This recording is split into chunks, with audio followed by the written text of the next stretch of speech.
Dalkaen here, and this is my review of Mega Man Zero 2 for the Game Boy Advance.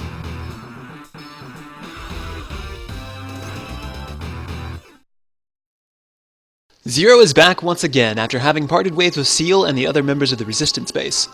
After wandering the deserts for a year for no other reason than that cloak looks really cool, our hero decides it's finally time to reunite with his erstwhile companions. What follows is a pretty spiffy introductory stage that I'm not ashamed to admit I failed several times over. I think the principal element of this series as a whole lies in its fiendish difficulty. As before, Mega Man Zero 2 is a game targeted primarily at the more hardcore demographic, not just because the stages and bosses are tough, but because you are constantly ranked on your performance. In the first game of the series, this rank served as little more than bragging rights, but this time around it's a lot more important and ties pretty heavily into the gameplay. In more traditional Mega Man fashion, it is possible to acquire new abilities from defeated Mavericks, except you'll only be granted these skills if you maintain an A rank. This is no easy task even at the very outset of the game, but it becomes more and more difficult as the game progresses. Still, I think this is a much better game design because it incentivizes the player to play more efficiently since reward lies in wait. Of course, just like before, there is a system in place that allows you to upgrade Zero's characteristics, such as his health, his run speed, and wall climbing ability. These permanent upgrades are available once again through the use of Cyber Elves, elusive creatures scattered throughout Mega Man Zero 2's various stages. A welcome change from the original game is that all Cyber Elves can be acquired on repeat visits to these stages. It is never mandatory to try to nab one on your first run through, as was often the case before.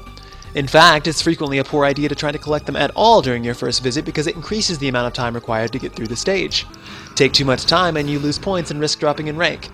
Each stage in the game has a target time to hit in order to avoid incurring a points penalty, some of which are more forgiving than others.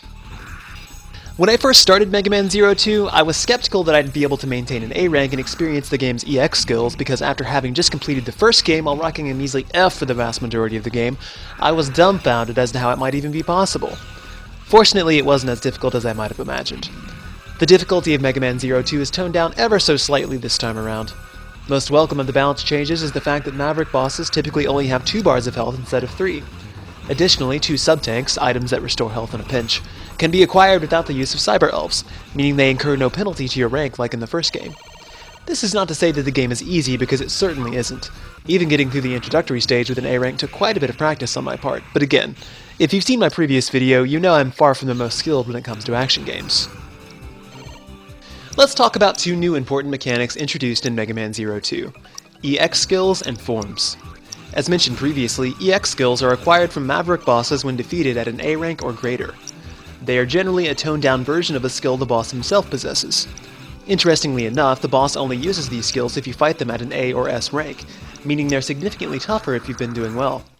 EX skills are not entirely unlike the weapons X wields in the Mega Man X series, but they differ in that they modify weapons Zero already has.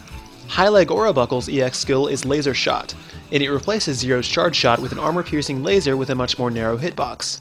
Its use is situational, but it can be very handy since it breaks through those pesky enemies that hide behind shields. If the game isn't played well, this handy tool is completely unavailable to Zero. For the most part, these EX skills simply open up more options, but I'm a big fan of having more tools to play with, and I kind of wish they weren't so difficult to acquire. Fortunately, if you mess up and drop in rank a few times, there are a total of 4 Cyber Elves capable of raising your rank to A. Even with this helpful tool, I did miss out on a single EX skill near the very end of the game. Forms are similar to EX skills in that they can only be acquired through fulfilling certain conditions on mandatory missions. However, they are not tied to any particular mission, although only one can be unlocked per stage. Of course, certain levels are more suited for fulfilling these conditions than others.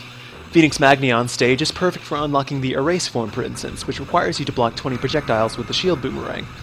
These forms modify Zero's base characteristics, but there's always a trade-off of some kind. The active form increases Zero's speed and gives him with the rolling slashes he enjoyed in the first game, but in exchange his ground sword play is weaker. Forms and EX skills are entirely new mechanics, but Zero does have a new weapon called the Chain Rod, taking the place of the Triple Rod from the first game. Honestly, it serves more as a platforming device than an actual tool for combat, but it is useful for acquiring hard-to-reach Cyber Elves and otherwise unreachable ledges.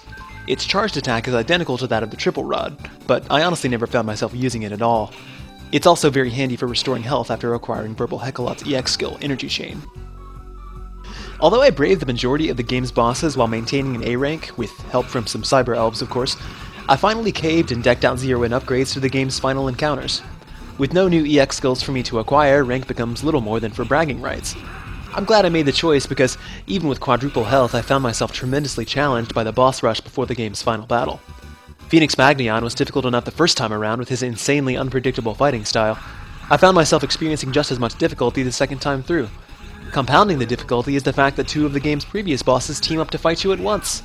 I burned through all 4 of my sub-tanks in a hurry, but somehow managed to persevere even so, although I was awarded with an F rank for my troubles.